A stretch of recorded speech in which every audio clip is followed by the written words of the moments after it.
When we spent a lot of time, obviously, street skating, or what passed for street skating back then. Yeah. And, I'm a small guy. I have small feet, and it was hard to get enough room between the second and third wheels for grinding, for like front sides and stuff. And so we were looking for smaller and harder wheels, and I started putting skateboard wheels in there. I didn't even know that it was skateboard wheels that you were using then. What's that? I didn't even know that you started with skateboard wheels. That's crazy. So I was working at a pro shop. I was working at like a sporting goods store selling tennis shoes. But rollerblading started to come on the scene, so they brought in rollerblades and started selling and renting rollerblades from the shop. And they also sold skateboard stuff. So I had access to like materials there. And so I bought skateboard wheels. I found some that had a narrow enough profile that they would fit in the frame. And they were little devil wheels. I'll always remember.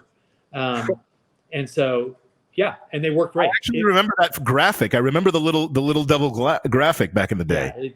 Dude, skateboarding was a huge influence on me. I mean, like the art of it, the culture of it, the attitude of it, the style of it, like for sure. Well, you actually, the thing is that you brought the style. I think that, Chris brought the stunts in my head, the way that I divvied up the rollerblading community, the professional rollerblading community is, Chris Edwards was the stunt guy. Yeah. And he was the dude when it came to that. And then you came in and brought like an element of punk rock to it that I was like, you know what? I can identify with this. Yeah. And that's really when I went all in with it. Was when I saw that connection. Yeah, very cool. I think that's right on. I was never the skater that Chris was. He was the first best skater there ever was. Yeah.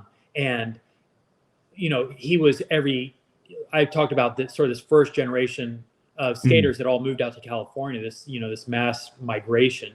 Yeah. But he was everybody. He was the first skater that any of us had to look up to. Right. He was doing stuff that was light years ahead of anything that we were doing. And I thought, I never lacked for confidence. I knew I was good, but I always knew that Chris was better than me. So I always had a lot of respect for him. But you're right. So what I brought, I think as much as anything else, or more than anything else, was the attitude, right, and kind of a vision for not just the skating and the tricks, but sort of the culture of the thing. Absolutely. I could not separate rollerblading culture without Arlo Eisenberg. Right. Like, it's all, I mean, you should be ridiculously proud of yourself for that, bro. I appreciate that. So